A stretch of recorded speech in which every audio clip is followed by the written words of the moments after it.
अल्लाह तबारक व तआला ने इस कायनात के निज़ाम को पैदा फरमाया है और इस दुनिया के अंदर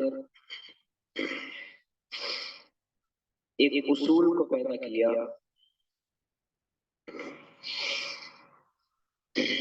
जिसको अल्लाह ताला ने अपनी किताब कुरान मजीद फुरकान हमीद में बयान फरमाया है। अल्लाह ताला का इरशाद है कि वलैसा लिल इंसानी इल्ला मा सआ, कि इंसान के लिए सिर्फ वही कुछ है जिसकी वो सही करता है, कोशिश करता है, मेहनत करता है। यानी इस दुनिया के अंदर उसूल ये है कि जो इंसान जिस काम के लिए मेहनत शुरू कर दे, किसी काम के लिए कोशिश शुरू कर दे, तो अल्लाह ताला उस काम पे उसको नतीजा जरूर अता फरमाते हैं। फिर वो नतीजा दो हाल से खाली नहीं। नंबर एक, या तो वो नतीजा फायदे की सूरत में आएगा या वो नतीजा नुकसान की सूरत में होगा। बहरहाल कोई भी सूरत हो, किसी काम करने के ऊपर उसके नताइज जरूर बरामद हुआ करते हैं। और ये उसूल सिर्फ इंसान के साथ खास नहीं है। अगर कोई जानवर, कोई चिड़िंद परिंद या कोई कीड़ा मकोड़ा भी मेहनत करे तो उसको भी नतीजा जरूर मिलता है।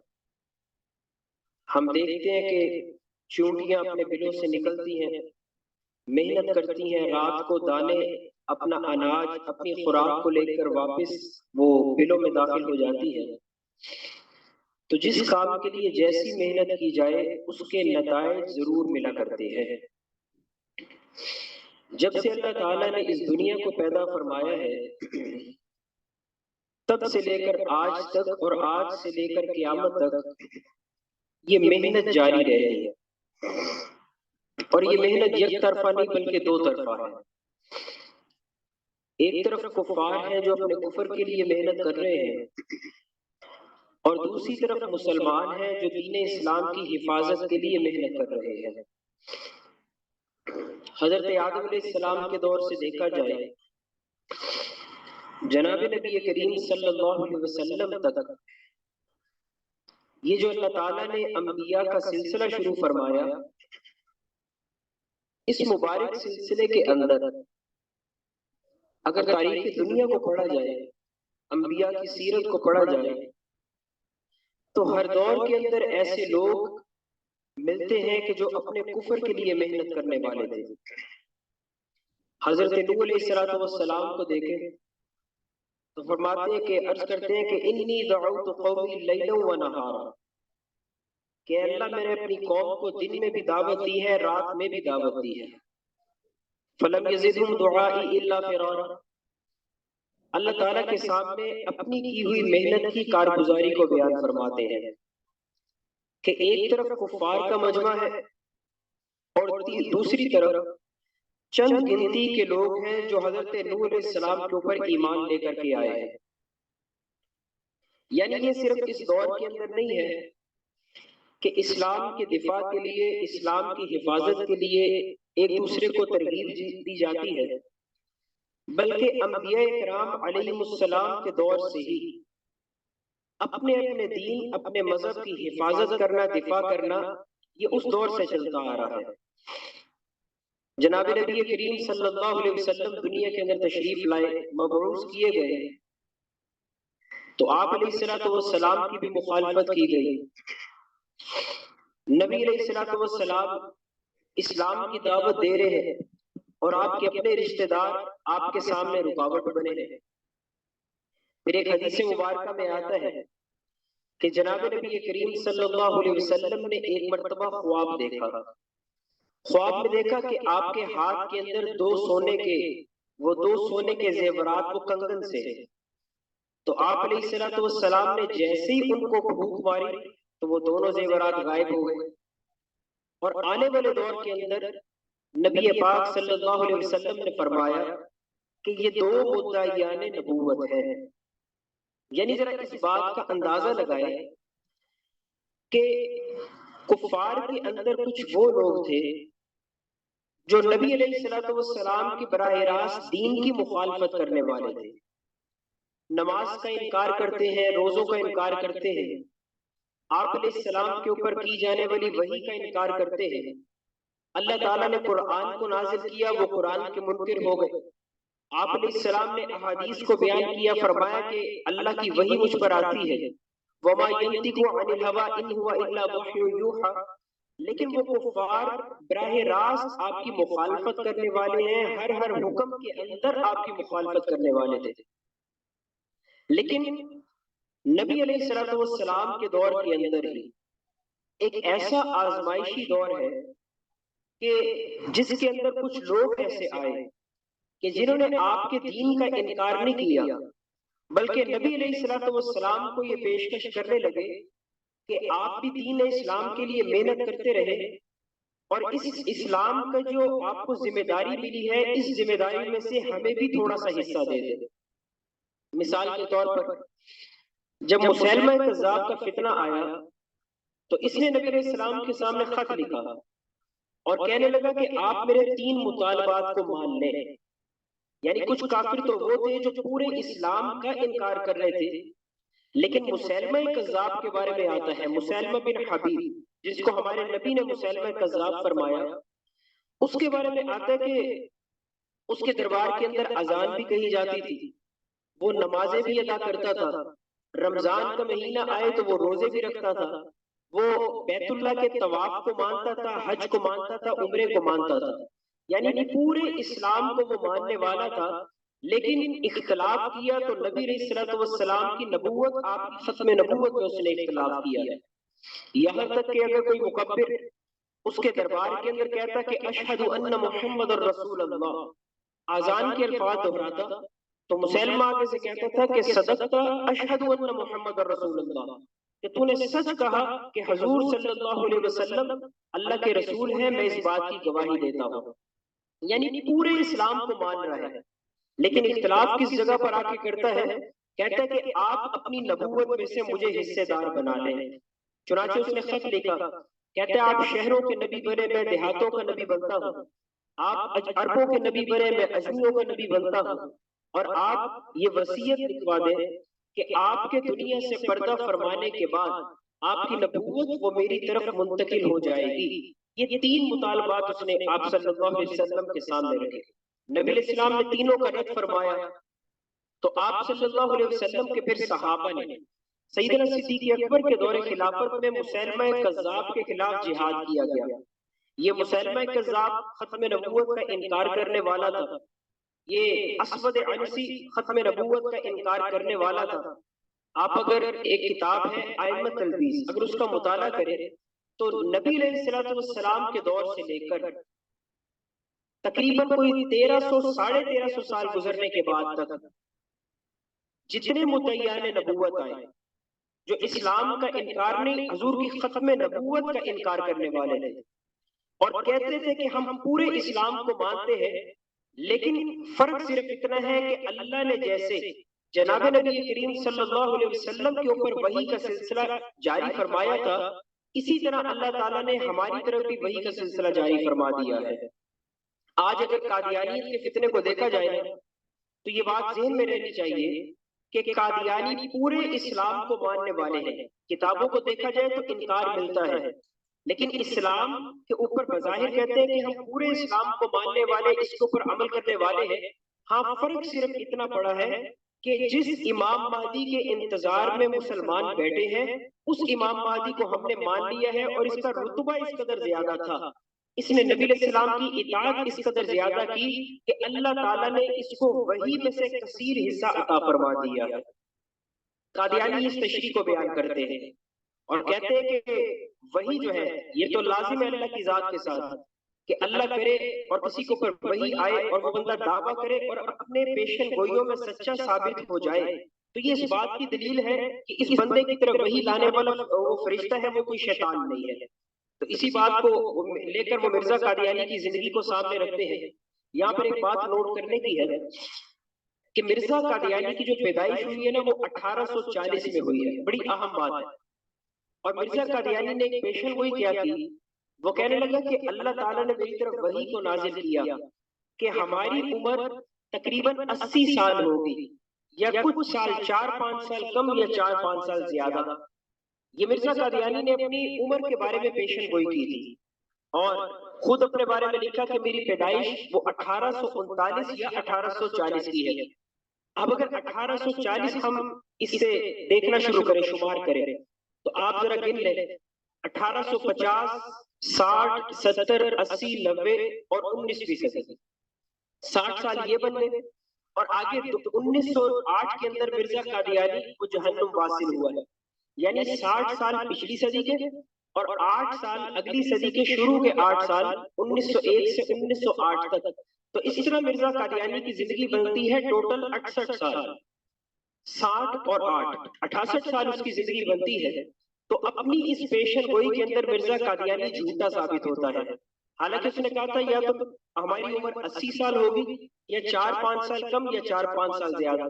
अगर 4-5 साल ज्यादा करे तो 85 साल, अगर कम करे तो 75 साल, यानी 68 साल तक उसकी पेशन गोई पूरी नहीं हो पाती।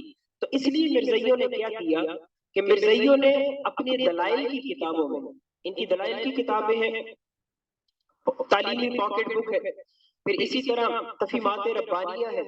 ये मिर्जइयों के अंदर कुछ लोग गुजरे हैं, उन्होंने दलाइल के ऊपर किताबें लिखी है। उन्होंने कहा कि मिर्जा कादियानी की पैदाइश तो 1930 की थी, दूसरे ने कहा कि मिर्जे की पैदाइश 1928 की थी, तीसरे ने कहा कि मिर्जे की पैदाइश तो 1933 की थी।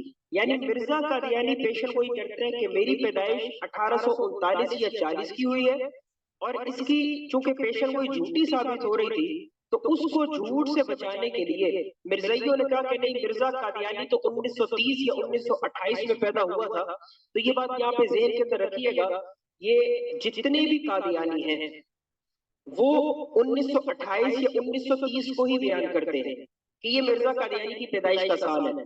हम उनको कहते हैं कि तुम्हें ज्यादा पता है या तुम्हारे मिर्जा कादियानी को ज्यादा पता है कि वो कब पैदा हुआ था। तो मिर्जा कादियानी की पैदाइश 1839 या 40 की है। यहाँ से दो बातें नतीजतन सामने आती हैं। नंबर एक कि मिर्जा कादियानी पैदा हुआ 1840 में, यानी ये फितना शुरू हुआ कादियानियत का 1840 में। और दूसरा ये कि मिर्जा कादियानी अपनी ही पेशन गोई के अंदर वो झूठा साबित हो गया। यानी इसकी सने पैदाइश से ये दो बातें नतीजे के तौर पे हमारे सामने आती है। इसकी पैदाइश हुई, और चूंकि मिर्जा कादियानी का जो खानदान था वो वैसे ही अंग्रेजों का वफादार था। मिर्जा कादियानी ने अपनी किताब कैसरा हिंद के अंदर और इसी तरह मलका विक्टोरिया सितारे मलका किताब के अंदर, फिर इसी तरह कश्ती नू इनकी किताब है, उस किताब के अंदर मुख्तलिफ किताबों में मिर्जा कादियानी ने लिखा है। कहते हैं कि जिस वक्त मैं पैदा हुआ तो उस वक्त मेरा खानदान वो अंग्रेज हुकूमत की खिदमत में लगा हुआ था।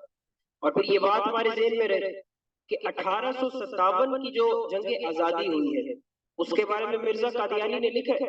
उसने कहा कि 1857 की जंग आजादी में मेरे बाप मेरे दादा ने अंग्रेज हुकूमत को तकरीबन 300 घोड़े वो बमा साजो सामान के हदिये के तौर पे पेश किए थे, क्योंकि अंग्रेज हुकूमत के वफादार थे। और उसने लिखा कि मुझे मेरे बाप की तरफ से ये वसीयत दी गई कि तुम्हारे ऊपर लाजिम है और तुम्हारी औलादों पे लाजिम है कि सारी जिंदगी अंग्रेज हुकूमत के वफादार रहना और इनके शुक्रगुजार रहना। तो ये खानदान चूंकि पहले से ही अंग्रेजों का हिमायती था, उनके हक के अंदर बात करने वाला था, और 1857 की जो जंग हो रही है वो मुसलमानों के खिलाफ इन्होंने लड़ी अंग्रेजों ने। तो मिर्जा कादियानी का पूरा खानदान वो अंग्रेजों की तरफ से वो अंग्रेजों की मदद कर रहा था मुसलमानों की मुखालफत में। अब मिर्जा कादियानी जब बड़ा हुआ थोड़ा सा, तो बचपन के इसके कई वाकयात हैं, वो इसके कैरेक्टर और किरदार का जब मौजू आएगा तो उसके अंदर इंशाल्लाह बयान करेंगे।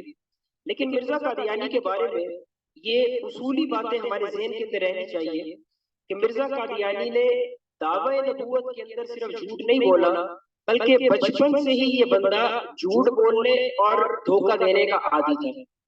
मिसाल के तौर पर मिर्जा कादियानी की उम्र थी तकरीबन 24 या 25 साल। इनकी किताबों में लिखे सीरतुल महदी मिर्जा कादियानी के बेटे की किताब है, मिर्जा बशीर अहमद है। उसने लिखा कि मेरे वालिद को वालदा साहिबा ने दादा जान की पेंशन लेने के लिए वो भेजा था, और उस वक्त मिर्जा कादियानी के दादा की पेंशन वो तकरीबन 700 रुपए थी। हजरत मौलाना मंजूर अहमद चिरियोटी रहमतुल्लाह अलैह ने इसके ऊपर तफसील से लिखा है। अगर आप पढ़ना चाहें तो उनकी किताब से पढ़ सकते हैं, रद्द कादियानियत की जरिए उसूल है। फिर मौलाना हुसैन साहब की किताब कादियानी शुबहात के जवाबात है। इसी तरह मुताले खत्म नबूवत है, खत्म नबूवत कोर्स है। इन किताबों के अंदर पढ़ा जा सकता है कि उस दौर के 700 रुपए वो आज के 7 लाख रुपए से भी ज्यादा बनते हैं। तो मिर्जा कादियानी को भेजा पेंशन लेने के लिए। मिर्जा कादियानी गया और रास्ते के अंदर इसने वो सारे पैसे दाएं बाएं कामों के अंदर उड़ा दिए। और फिर किताब में लिखे इसका बेटा कहता है कि फिर वालिद साहब शर्म के मारे घर वापस नहीं आ सके। अच्छा, यहाँ पर एक और बात याद रखें कि मिर्ज़ाई इस बात का एक जवाब देते हैं। मिर्ज़ाई कहते हैं कि उस वक्त मिर्जा कादियानी की उम्र बचपने की थी, और बचपन के अंदर वो मिर्जा इमाम दीन एक बंदा था उस इलाके का कादियान का, वो मिर्जा कादियानी को साथ ले गया था और उसने जाकर इसके पैसे खर्च करवा दिए थे। इसमें मिर्जा कादियानी का कसूर नहीं है। तो यहाँ पर याद रखें कि 24-25 साल की उम्र वो कोई बचपन की उम्र नहीं होती, वो जवानी की उम्र होती है। और मिर्जा कादियानी की बाकायदा किताबों को देखा जाए और इसके बेटे की किताब सीरतुल महदी को पढ़ा जाए तो मिर्जा कादियानी तो बचपन से ही गुनाहों में मुब्तला हो चुका था, गुनाह करने का आदी था। इलाके के लोग कई मरतबा इसके घर में पैगाम पहुंचाते थे कि आपका बेटा फला गुनाह के अंदर मुलव्वस पाया गया है। तो बहरहाल मिर्जा कादियानी ने वो सारे पैसे उड़ा दिए। तो फिर आगे लिखते कि फिर शर्म के मारे हजरत साहब वो घर वापस नहीं आ सके, और वहां से सीधा सियालकोट चले गए कचहरी के अंदर, और एक मुंशी जो मुलाजमत है वो उन्होंने इख्तियार कर ली। तकरीबन 3 से 4 साल वो मुंशी की मुलाजमत के ऊपर रहा है। वहां पे मिर्जा कादियानी की मुलाकात हुई हकीम नूरुद्दीन के साथ। हकीम नूरुद्दीन था मलका विक्टोरिया का ये शाही तबीब था, और उनके पूरे जो खानदान वाले थे उनका इलाज मुआवजा करना इसकी जिम्मेदारी थी हकीम नूरुद्दीन की।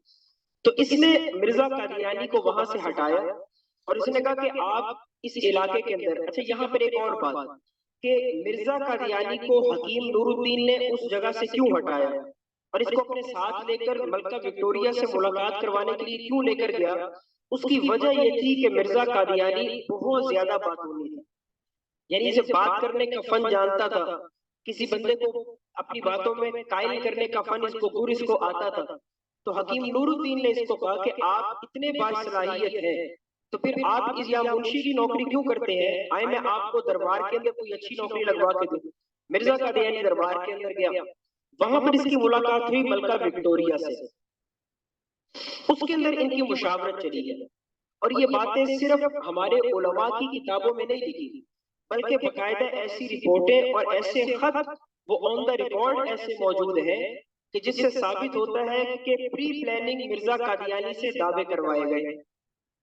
हकीम नूरुद्दीन ने खत के अंदर लिखता है, कहता मैं तो आज जनाब को अपने साथ लेकर गया था कि सिर्फ थोड़ा बहुत इल्हाम का दावा किया जाए, लेकिन आपने तो मसीह होने का ही दावा कर दिया है।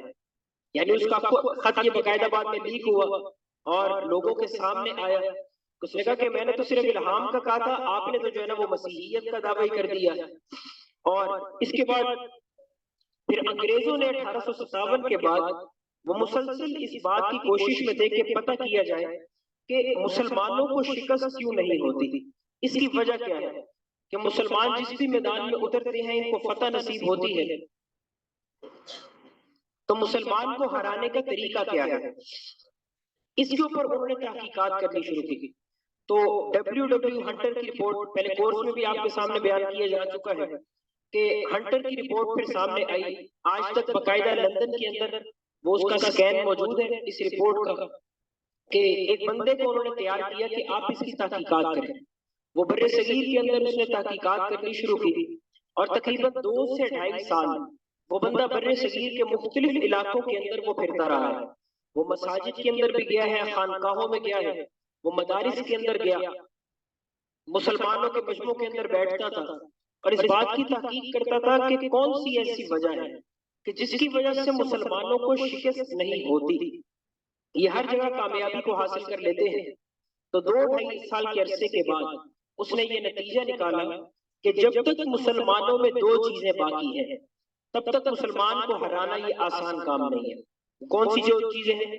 नंबर 1 जज्बे जिहाद, कि जब तक मुसलमान में जिहाद का जज्बा मौजूद है इसको हराना शिकस्त देना ये आसान काम नहीं है। और दूसरी बात कि जब तक मुसलमान के दिल में उनके नबी पाक सल्लल्लाहु अलैहि वसल्लम की मोहब्बत मौजूद है तो तब तक इनको वो हराना वो आसान नहीं है, ये मुश्किल काम है।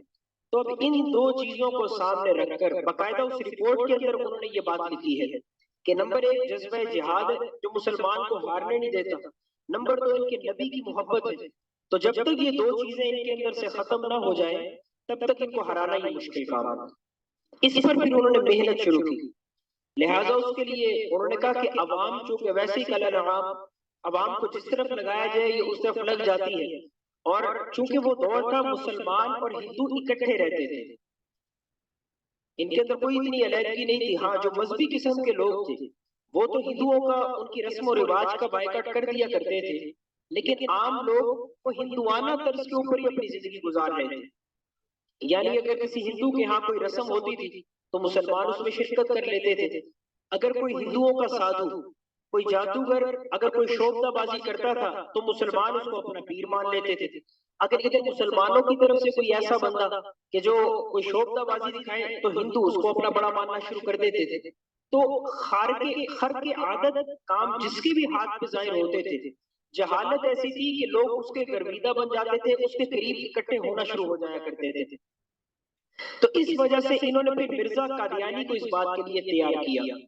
और का पहली बात तो ये कि ये बंदा इल्हाम का दावा करे कि मुझे अल्लाह की तरफ से इल्हाम होता है, और झूठी बातें अपनी तरफ से बना के पहले से प्लानिंग करके ये कोई ना कोई बात अपनी तरफ से गढ़ता था और पहले से उसकी सारी प्लानिंग की होती थी। जब वो काम इसकी बात कहने के बाद काम पूरा हो जाता था तो लोग इसके बारे में जो है वो फिर हैरान होते थे, इसके गर्विदा होते थे कि जो बात ये कहता है वो बात पूरी हो जाती है। तो इन्होंने सबसे पहले इल्हाम का दावा करवाया, और चूंकि दो चीजें ये मुसलमानों के अंदर से निकालना जरूरी था, एक जज्बे जिहाद और नंबर दो नबी पाक सल्लल्लाहु अलैहि वसल्लम की मोहब्बत। तो इसके लिए इन्होंने मिर्जा कादियानी से दावे नबूवत करवाया है। लेकिन दावे नबूवत जो मुस्तकिल हुआ वो तकरीबन कोई 1901 के अंदर जाकर हुआ है। तदरीजन ये बंदा दावे करता रहा। 1880 के अंदर इसने मुल्हम मिनल्लाह होने का दावा किया कि मुझे अल्लाह की तरफ से इल्हाम होता है। 1883 के अंदर इसने मसीह होने का दावा किया और अपनी किताब में लिखा है, कहते हैं कि वो लोग झूठ बोलते हैं जो कहते हैं कि मैं मसीह हूँ, बल्कि मुझे तो अल्लाह ने मसीह का मिसल बनाकर दुनिया में भेजा। कि जो मसीह अलैहिस्सलाम की आदात थी, जो उनके अखलाक थे, कहते हैं वो सारी आदात और अखलाक अल्लाह ने मेरे अंदर जमा कर दिए हैं और मैं मसीह अलैहिस्सलाम का मिसल बनकर इस दुनिया के अंदर आ गया हूँ।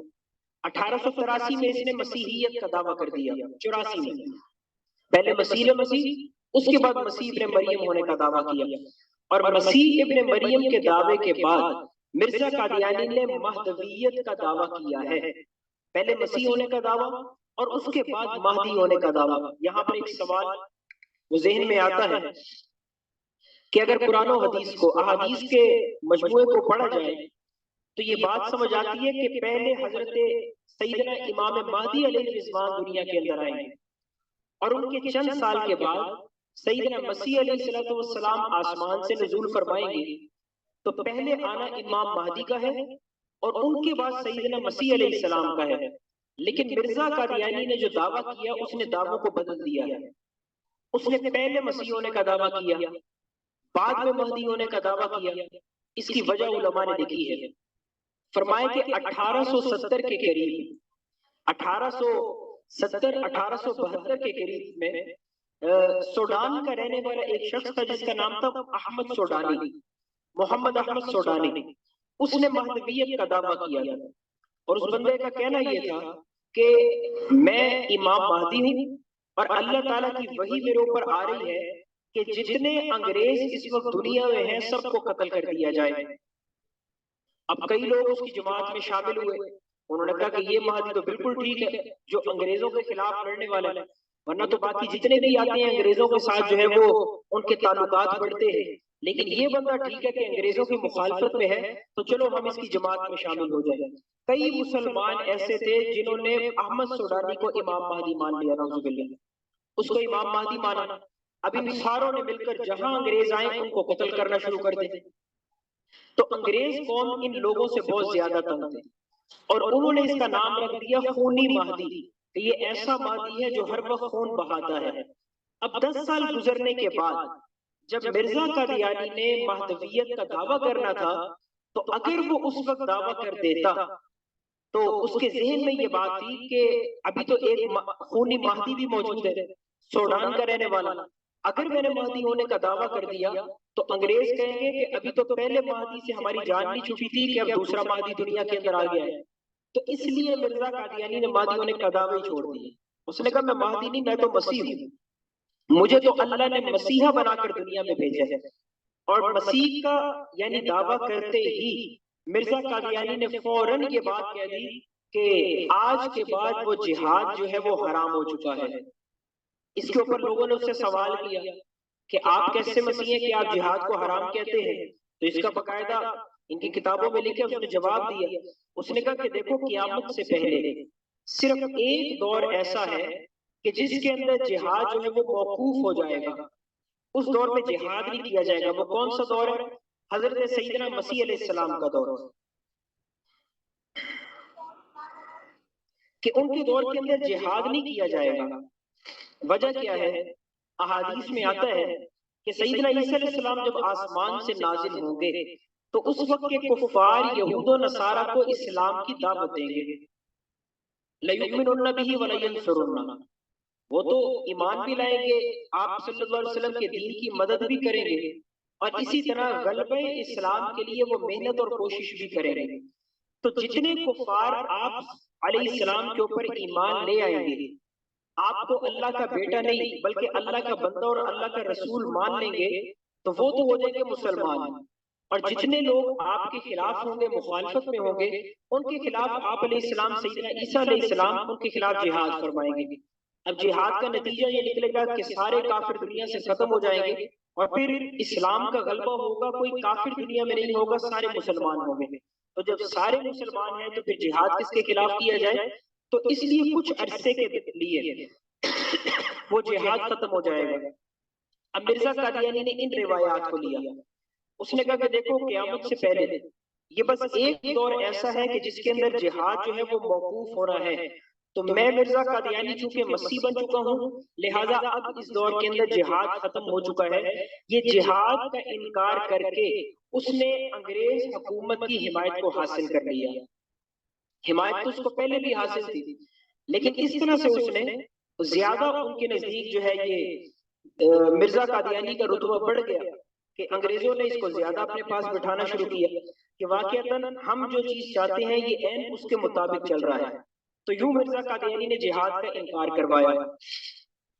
और दूसरी चीज, मुसलमानों के दिल से नबी की मोहब्बत को निकालना। फिर मिर्जा कादियानी ने महदवियत का दावा किया। फिर मिर्जा कादियानी ने मसीह बिन मरियम होने का दावा किया। फिर बाकायदा मुस्तकिल नबी और रसूल होने का दावा किया।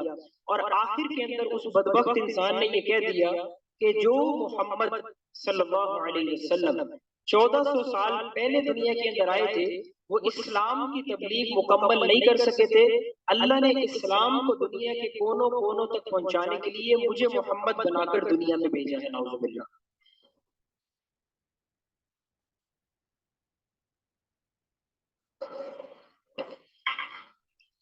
यूं मिर्जा कादियानी ने अपने दावे किए हैं। अभी दो दिन पहले की बात है, ये इनकी किताबों के हवाले से कुछ हवालाजात पे काम चल रहा है, मिर्जा कादियानी की किताबों के हवाले से। तो उसमें एक हवाला सामने आया कि मिर्जा कादियानी ने वाज़ेह अल्फाज में लिखा है कि हम अपने मकासद को पूरा करने में गवर्नमेंट अंग्रेज के बहुत ज्यादा शुक्रगुजार है कि इनके साये के अंदर हमने अपना काम मुकम्मल किया है। अगर इस गवर्नमेंट का साया हमारे ऊपर ना होता तो हम अपना काम मुकम्मल ना कर सकते। इसने वजाहत के साथ इस बात को लिखा है। और फिर ये भी लिखा कि जो है वो हम जो है वो अंग्रेज का खुद काश्ता पौधा है, कि मुसलमानों की तरफ से हमें मसाइल थे कि हम कैसे अपने अपने मौकफ को लेकर आगे चले, लेकिन ये कि अंग्रेज हुकूमत ने हमारी मदद की और हमारे लिए रास्ते को आसान कर दिया। फिर एक जगह मिर्जा कादियानी मलका विक्टोरिया के बारे में लिखता है, कहता है कि ए मलका, हालांकि वो यहूदी ईसाई थी, काफिरा थी, लेकिन उसके बारे में मिर्जा कादियानी क्या कहता है? कहता है कि मैंने खास नूर अल्लाह का देखा है जो आसमान से नाजिल होता है और मलका विक्टोरिया के ऊपर वो नूर बरसता है।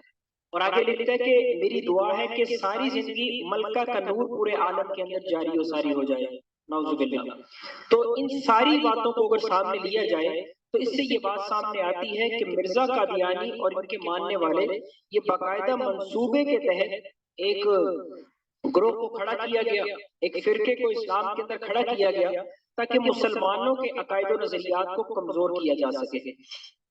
फिर मिर्जा कादियानी का दावा नबूवत है।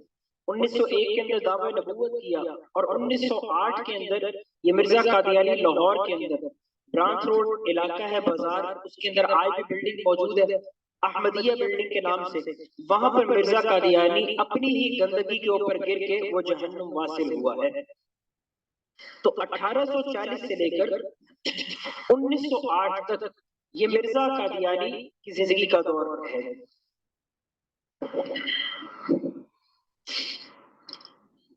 मिर्जा कादियानी ने बेशुमार दावे किए और इन दावों के अंदर इसने सिर्फ दावे नहीं बल्कि दीन इस्लाम के बारे में गुस्ताखियां की हैं, तौहीनात भी की हैं, कि जिन तमाम तर तौहीनात की वजह से कादियानियों को गैर मुस्लिम अकलियत करार दिया गया।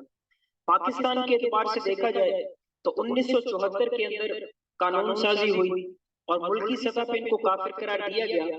हालांकि 74 तो बहुत बाद की बात है।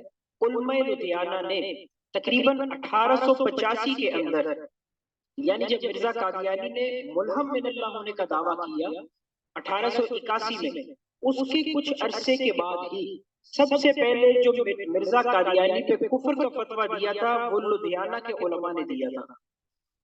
मौला अब्दुल्ला लुधियानवी रहमतुल्लाह अलैह, मौला इस्माइल लुधियानवी रहमतुल्लाह अलैह, इन बड़े बड़े हजरात ने वो मिर्जा कादियानी के कुफर का फतवा दिया और उन्होंने कहा कि ये बंदा जो आज ये बातें कर रहा है, आने वाले दौर के अंदर ये बंदा नबूवत का दावा कर लेगा। तो जैसे ही मिर्जा कादियानी ने उलमा लुधियाना की बात को सुना तो उसने अपनी किताब में फौरन ये बात लिख दी। कहते हैं कि कौन कहता है कि मैं नबूवत का दावा करूंगा, मैं नबूवत का दावा करके अपने आप को काफिर क्यों करूं, मैं क्यों काफिर बनूं? क्योंकि जो नबूवत का दावा करता है वो बंदा मुसलमान नहीं रहता, काफिर हो जाता है। ये मिर्जा कादियानी ने किताब में लिखा, लेकिन आने वाले वक्त के अंदर उसने खुद नबूवत का दावा किया। फिर लोगों ने उससे पूछा कि जी पहले आप कहते थे कि मैं क्यों काफिर बनूं, क्यों दावा नबूवत करूं, अब आप करते हैं।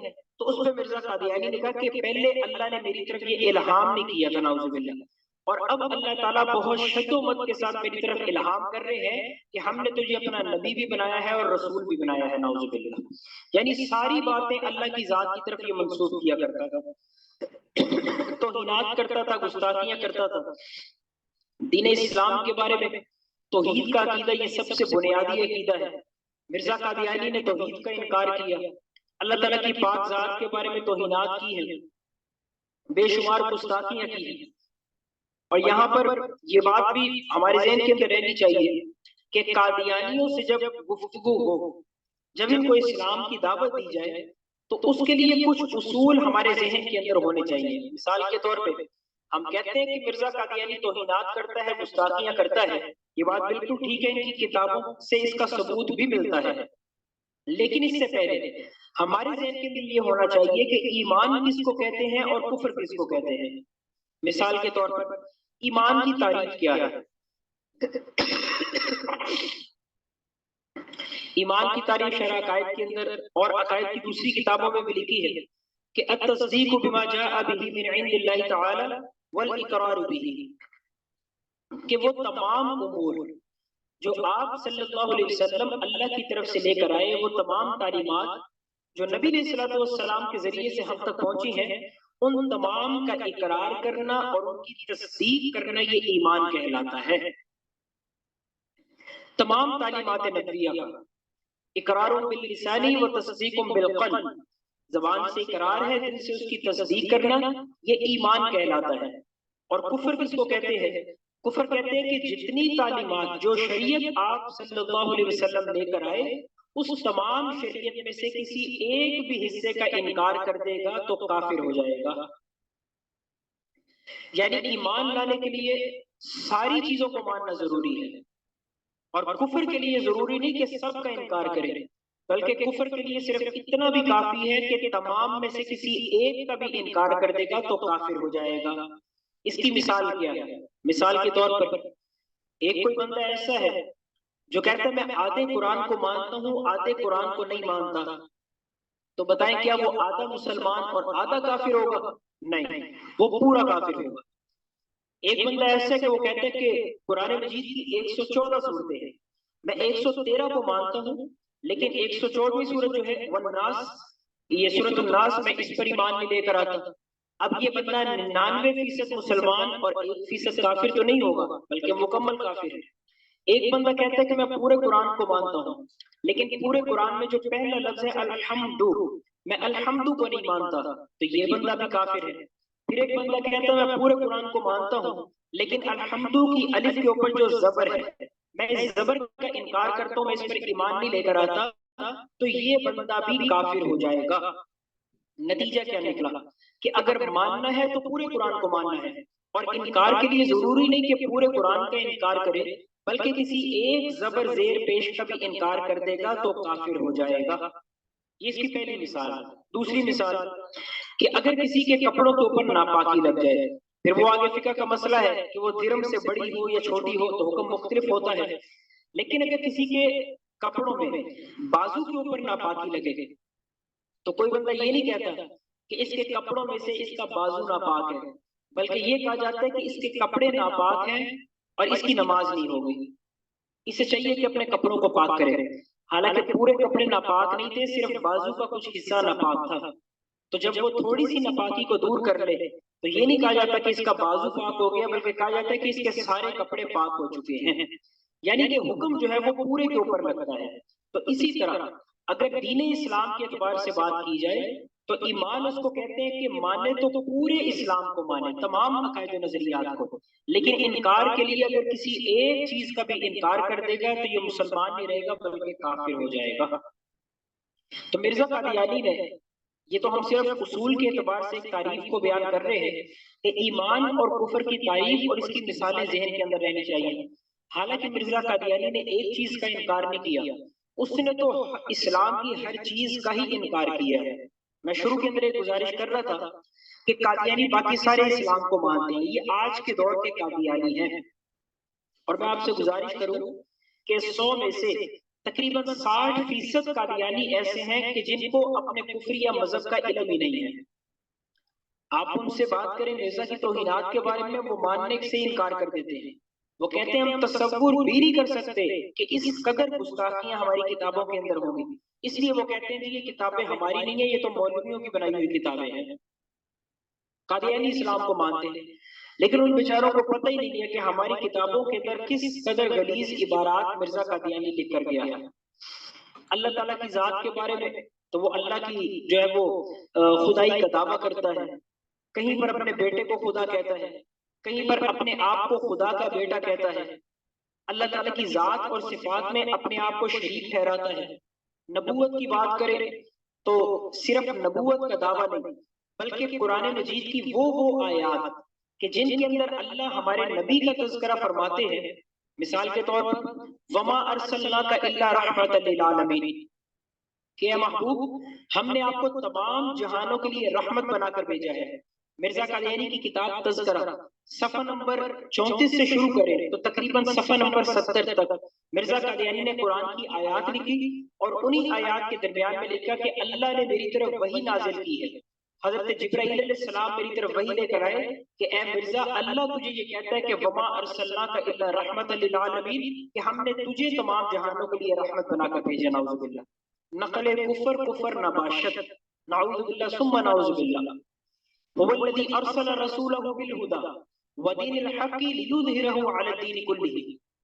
ये आयत में हमारे नबी का अल्लाह तज़किरा फरमाते हैं। मिर्जा कादियानी कहता है कि इस आयत में अल्लाह मुझे रसूल कह के पुकार रहा है। कुल इन कुंतुम तुहिब्बूनल्लाह फत्तबिऊनी युहब्बिबकुमुल्लाह। अल्लाह इसके अंदर इत्तिबाए रसूल का तज़किरा फरमा रहे हैं, इसकी तरगीब देते हैं और इसके ऊपर बिशारत का तज़किरा फरमाते हैं कि जो इत्तिबा करेगा अल्लाह उसको इनाम क्या देंगे। मिर्जा कादियानी ने यही आयत अपने बारे में लिखी, कहता है कि अल्लाह मुझे कहता है कि जो तेरी इत्तिबा करेगा अल्लाह उसको अपनी मोहब्बत अता फरमाएंगे। नाउज़ु बिल्लाह।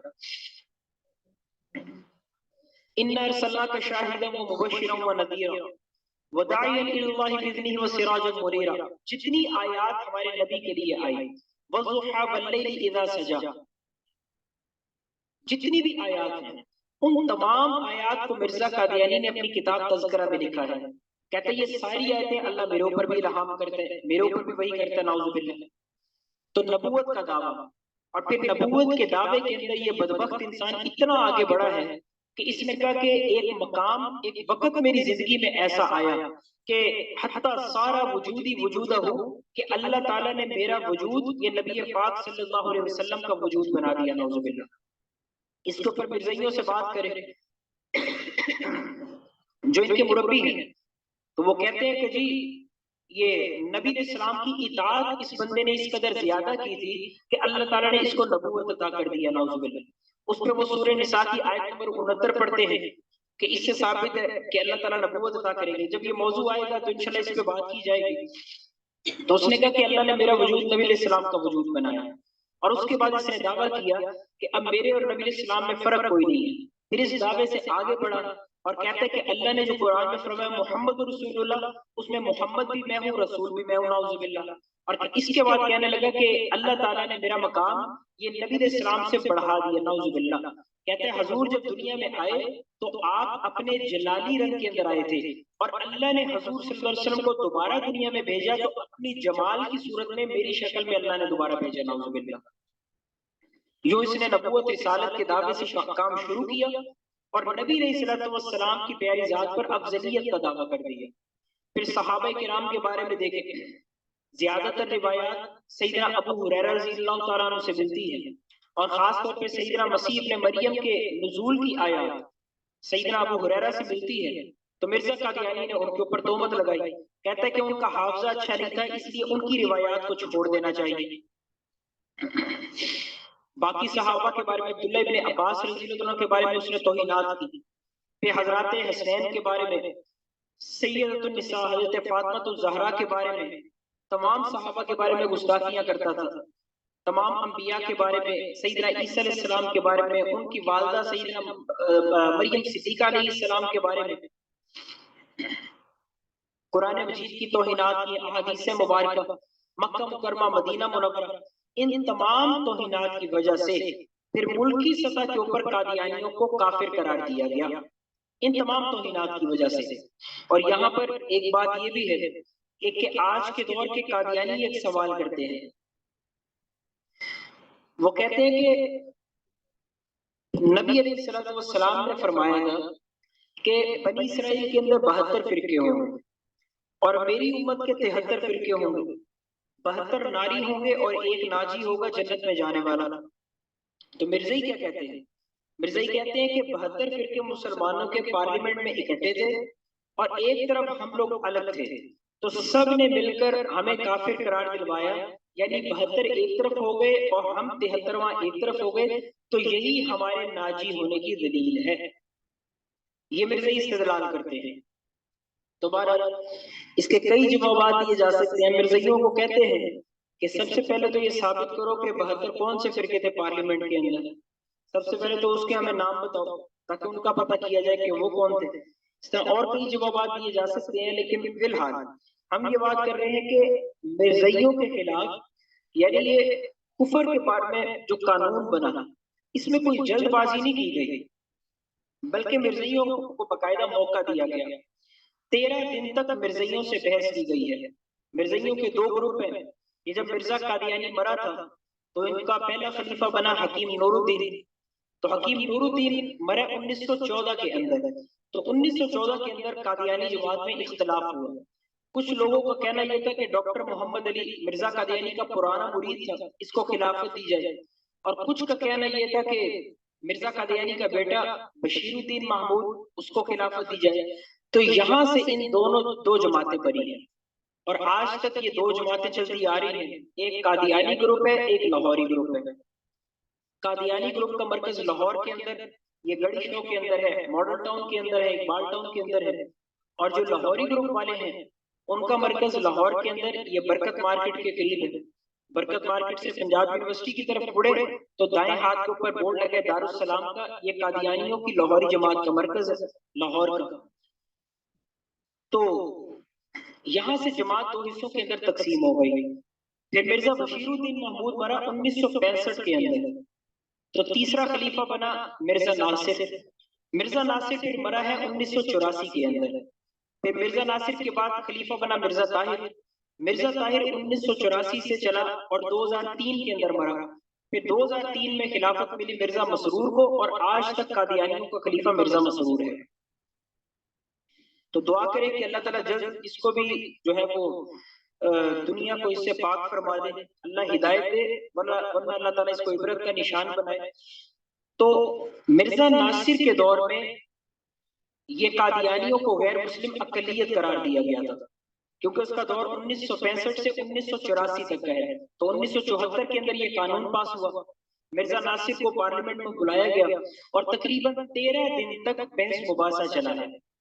कादियानियों को खुला इख्तियार था कि अगर आप अपने आप को मुसलमान समझते हैं तो आप अपने दलाइल दें, हम आपके दलाइल को सुनेंगे, समझेंगे, गौर करेंगे। तो उसने दलाइल क्या देने थे? यहाँ से मुसलमानों की तरफ से मुफ्ती महमूद साहब रहमतुल्लाह अलैह, अब्दुल सत्तार नियाजी रहमतुल्लाह अलैह, इसी तरह मौलाना शाह मंदौरानी रहमतुल्लाह अलैह, ये जितने हजरात थे वो उस तहरीक का हिस्सा थे। और मुसलमानों की तरफ से जो गुफ्तगू कर रहे थे वो अटॉर्नी जनरल याहिया बख्तियार रहमतुल्लाह अलैह थे। सारी सारी रात उलमा इनकी याहिया बख्तियार की तैयारी करवाते थे और सुबह जाकर वो पार्लियामेंट के अंदर मिर्जा नासिर से बहस मुबासा करते थे। तो मिर्जा कादियानी की तमाम किताबों को खोला गया पार्लियामेंट के अंदर, दावे खुदाई से लेकर दावे नबूवत, फिर अल्लाह ताला की तौहीन, फिर इसी तरह कुरान की तौहीन, अंबिया कराम अलैहिस्सलाम की तौहीन, नबी अलैहिस्सलाम की गुस्ताखी, इन तमाम इबारतों को जजों के सामने रखा गया।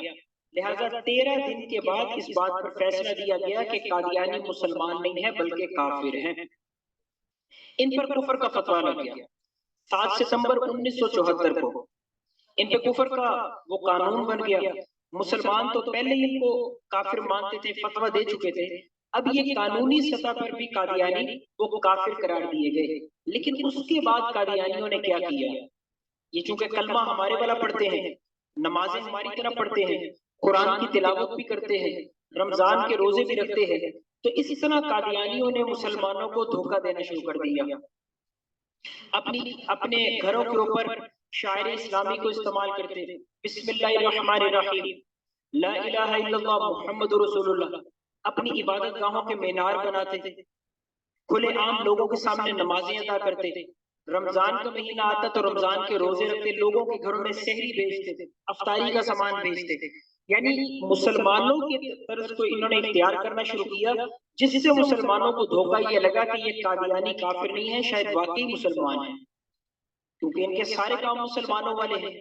तो फिर कादियानियों के ऊपर जो है अगला कानून बना 1984 के अंदर कि कादियानी मुसलमानों की निशानियों को इस्तेमाल नहीं कर सकते, अपना नाम इस्लामी नहीं रख सकते, किसी को अस्सलाम वालेकुम नहीं कह सकते, अपने घर के ऊपर सुभान अल्लाह या माशाअल्लाह या बिस्मिल्लाह की तख्ती नहीं लगा सकते, अपनी इबादत गाहों के मीनार नहीं बना सकते। ये पाबंदियां सिर्फ इस वजह से लगी कि ताकि कादियानी अपने गिरदो नवाज के मुसलमानों को धोखा ना दे सके। धोखे से बचाने के लिए फिर इनके ऊपर जो है ये पाबंदियां लगाई गई कि इनका बाइकाट कर दिया जाए। अब जब यहाँ से बाइकाट की बात चली कि कादियानी धोखेबाज हैं, इनका बाइकाट किया जाए, तो कई मुसलमानों ने एतराज करने शुरू कर दिए। उन्होंने कहा कादियानियों का बाइकाट किस तरह किया जा सकता है, हालांकि और भी काफिर दुनिया के अंदर हैं, उनका बाइकाट तो नहीं किया जाएगा, नहीं किया जाता, फिर कादियानियों का बाइकाट क्यों? तो इस पर उलमा ने फिर दलाइल को बयान किया है। फरमाया कि देखो, बाइकाट करना, जो बंदा दीन के रास्ते पे चलते हुए अपनी मर्जी से चीजें दीन में शामिल कर ले, यानी इल्हाद के ऊपर चले, अपने रास्ते को बदल ले, उसका बाइकाट करना कुरान और हदीस से साबित है। मिसाल के तौर पर सूरत अन-निसा आयत नंबर 140 अल्लाह ताला फरमाते हैं कि अन इज़ा समिअतुम आयातिल्लाहि युकफरु बिहा व युस्तहज़अु बिहा फला तक़उदू मअहुम।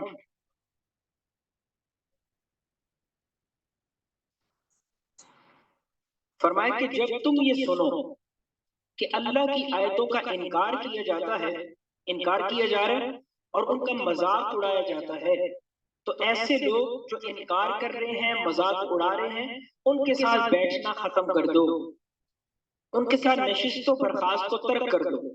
ये कुरान में अल्लाह का हुक्म है, फला तक़उदू मअहुम। इसी तरह सूरह इनाम आयत नंबर 68 के अंदर अल्लाह फरमाते हैं वइज़ा रअयतल्लज़ीना यख़ूज़ूना फ़ी आयातिना फ़अरिज़ अन्हुम। और जब ऐसे लोगों को देखो जो हमारी आयतों के बारे में बेहुदा तावीलात करते हैं, तो फ़अरिज़ अन्हुम, उनसे एराज करो, उनसे अलग हो जाओ, उनका बाइकाट कर दो। नबी अलैहिस्सलाम की अहादीस को पढ़ा जाए, बाकायदा आपकी सुन्नत से ये बात साबित होती है कि जितने गुस्ताखाने रसूल थे उनका बाइकाट आप सल्लल्लाहु अलैहि वसल्लम ने फरमाया है। तमाम सहाबे किराम उनका बाइकाट किया करते थे। नबी अलैहिस्सलाम ने फरमाया कि अफजलुल आमाली अल-हुब्बु लिल्लाह वल बुग़्ज़ु लिल्लाह, कि अमाल के अंदर सबसे बेहतरीन अमल ये है कि मोहब्बत की जाए तो अल्लाह के लिए, नफरत की जाए तो वो भी अल्लाह के लिए। तो कादियानियों से जो नफरत है वो सिर्फ कोई अपनी जाती इनाद की वजह से नहीं है, बल्कि अल्लाह रब्बुल इज्जत की वजह से है कि ये दीन के बारे में दुश्मनी करते हैं, दीन का मुकाबला करते हैं, उसके मुकाबले पर मिर्जा कादियानी को लाकर खड़ा करते हैं, तो सिर्फ इस वजह से कादियानियों से नफरत का इजहार किया जाता है। तो इसी के ऊपर ये जितनी आयात आपके सामने दो आपके सामने बयान की है, इस पर मुहद्दिस आज़म इमाम अबू बकर अल-जस्सास रहमतुल्लाह ताला वो फरमाते हैं कि ये आयात इस अमर के ऊपर दलालत करती हैं कि मुसलमान मुल्हिदीन के साथ नशिस्त व बर्खास्त को खत्म कर दें, इनके साथ बातचीत न करें, कलाम न करें, खुशी गमी में आना जाना, इनके साथ नशिस्त बर्खास्त करना, इनके साथ सलाम दुआ करना, इनके साथ मिलना जुलना, कारोबार करना, मुलाजमत करना। फरमाया कि मुसलमानों के ऊपर लाजिम है कि इन तमाम चीजों में ये एक मुल्हिदीन का बाइकाट कर दें। इसके ऊपर एक फिर सवाल कि लोग कहते हैं कि जी कौन सा काफिर है जिसका बाइकाट किया जाएगा और फिर कौन सा काफिर है कि जिसका बाइकाट नहीं किया जाएगा, इसमें फर्क कैसे करें? तो यहाँ पर तीन बातें हमारे जहन में रहनी चाहिए कि आम तौर पर कुफर की तीन इकसाम है, वैसे चार मुनाफिकों को भी शामिल किया जाता है, लेकिन आम तौर पर कुफर की तीन इकसाम है बुनियादी। नंबर एक मुतलक काफिर है, मुतलक काफिर। नंबर दो मुर्तद और नंबर तीन जिंदीक। मुतलक काफिर किसे कहते हैं? तीनों की तारीफात भी जुदा है और तीनों का हुक्म भी जुदा है। मुतलक काफिर को कि जो अपने जाहिर और बातिन में अल्लाह और उसके रसूल का मुनकिर हो, उसको मुतलक काफिर कहा जाता है। जैसे हम किसी ईसाई से सवाल करें कि आपका मजहब क्या है, तो वो ईसाई हमें ये तो नहीं ना कहेगा कि मैं मुसलमान हूँ, बल्कि वो बताएगा कि मैं ईसाई हूँ, क्रिश्चियन हूँ। आप हिंदू से सवाल करें, वो बताएगा कि मैं हिंदू हूँ। सिख से सवाल करें, यहूदी से सवाल करें, तो जो काफिर अपना मजहब बता दे उसको आम इस्तिलाह में उसको मुतलक काफिर, आम काफिर कहा जाता है। इसका हुक्म बिल्कुल अलग है। हुक्म क्या कि इसको इस्लाम की दावत दी, दावत कबूल कर ले तो ठीक, ना करे और इलाके में रहना चाहे तो फिर ये जिजिया अदा करे, टैक्स दे, और अगर टैक्स का भी इनकार कर दे तो फिर इसके खिलाफ जिहाद है। ये आम काफिर का हुक्म है। दूसरा मुर्तद, जो इस्लाम को छोड़कर किसी और मजहब में चला जाए, इसका हुक्म क्या कि उसको गिरफ्तार किया जाए, 3 दिन तक उसको इस्लाम पर दलाइल दिए जाए, उसके ज़हन में जितने शुबहात हैं, इश्कालात हैं, उसको दूर करने की कोशिश की जाए, बात समझ जाए, तौबा कर ले तो ठीक, वरना उसको कत्ल कर दिया जाए। 3 दिन उसको सोचने का मौका दिया जाए। और नंबर 3 जिंदीक, कि जिंदीक उसे कहते हैं कि जो हो तो काफिर लेकिन उसके बावजूद अपने कुफ्र या अकायद नजरियात को इस्लाम कहता हो, काफिर होने के बावजूद कहे कि मैं ही मुसलमान हूँ और बाकी जितने मुसलमान हैं वो सारे काफिर हैं, तो ऐसे बंदे को जिंदीक कहा जाता है। इसके बारे में फरमाया कि इसको ये तो जहां भी हो इसको कत्ल किया जाएगा। जहाँ पे कवानीन के ऊपर अमल दरामद हो वहां पर जिंदीक को ऐसे कत्ल किया जाएगा। और अब अगर देखा जाए कि कादियानी कौन से काफिर हैं, तो ये आम काफिर नहीं है, ये या तो मुर्तद है या जिंदीक है। यानी जिन मुसलमानों ने दीन इस्लाम को छोड़ा, कादियानी हो गए, वो मुर्तद हुए, और मुर्तद होने के बाद जब वो कहते हैं कि हम ही पक्के सच्चे मुसलमान हैं, तो इससे साबित होता है कि वो जिंदीक भी बन गए। तो अब अगर नबी इस्लाम के दौर को देखा जाए, सहाबा किराम के दौर को पढ़ा जाए, तो ये बात वाज़ेह होती है कि कारोबार का करना, लेन देन का करना, आपस के अंदर उठना बैठना, ये सिर्फ आम काफिरों के साथ किया जाता था। नबी इस्लाम के सहाबा किराम के बाकायदा इनके साथ कारोबार भी हो जाता था, तिजारती काफले इकट्ठे निकलते थे। हजरत अली रज़ी अल्लाह के बारे में आता है कि उन्होंने यहूदी के बाग को सारी रात पानी दिया, उसका इवज उनको दिया गया। तो ये लेन देन का करना, तिजारत का करना, आम काफिर के साथ तो गुंजाइश निकल आती है, लेकिन नबी इस्लाम के दौर में, सहाबा के दौर में कोई एक भी वाकया ऐसा नहीं मिलता कि किसी मुर्तद या जिंदीक के साथ कारोबार किया गया हो, लेन देन किया गया हो। तो इसलिए कहा जाता है कि आज के दौर में भी आम काफिरों से लेन देन कर लिया जाए तो गुंजाइश निकल सकती है, लेकिन कादियानियों से लेन देन करना, इसकी कतअन कोई गुंजाइश नहीं निकल सकती। हर हाल में इनका बाइकआउट ही किया जाएगा। तो बहरहाल कादियानियों का बाइकआउट करना ये लाजिम और जरूरी है। फिर इनकी कुछ मसनूआत हैं, यूनिवर्सल का स्टेबलाइजर है, बीटा पाइप है, पंजाब ऑयल मिल की मसनूआत है, शिजान की बोतल है, शिजान का जूस है। तो ये जितनी चीजें हैं कादियानियों की हैं, इनका बाइकआउट खुद भी करना है, दूसरों को भी इनके बाइकआउट के ऊपर लेकर आना, ये हम सब की जिम्मेदारी बनती है। तो बहरहाल आज का मौजू कादियानियत का कुछ पस मंजर मुख्तसर आपके सामने अर्ज कर दिया है। मिर्जा कादियानी की पैदाइश से लेकर उसके जहन्नुम वासिल होने तक उसके कुछ हालात आपके सामने रखे, फिर तदरीजन इसके दावे क्या थे, इसके दावों की वजूहात क्या थी, किन वजूहात की बिना पर इससे दावे करवाए गए और इनकी पुष्टपनाही पर आज तक कौन लोग खड़े हैं जो इनको लेकर अपने साथ आगे चल रहे हैं, उसको कुछ बयान किया गया। फिर मिर्जा कादियानी की वजूह तकफीर, कादियानियों की वजूह तकफीर और इनका बाइकआउट, बाइकआउट के ऊपर दलाइल और उससे नबी अलैहिस्सलाम के दौर का तकाबुल, ये सारी बातें इंशाल्लाह आपके सामने मिलकर बयान कर दी गई हैं। तो बाकी इंशाल्लाह अगला मौजू फिर अगले बुक में बयान करेंगे। अल्लाह करीम से दुआ करते हैं कि अल्लाह ताला हमें इन बातों को समझने और इनको आगे फैलाने की तौफीक अता फरमाए, ईमान के तहफ़्फ़ुज़ का ज़रिया बनाए। व आखिर दावाना अनिल हम्दुलिल्लाहि रब्बिल आलमीन।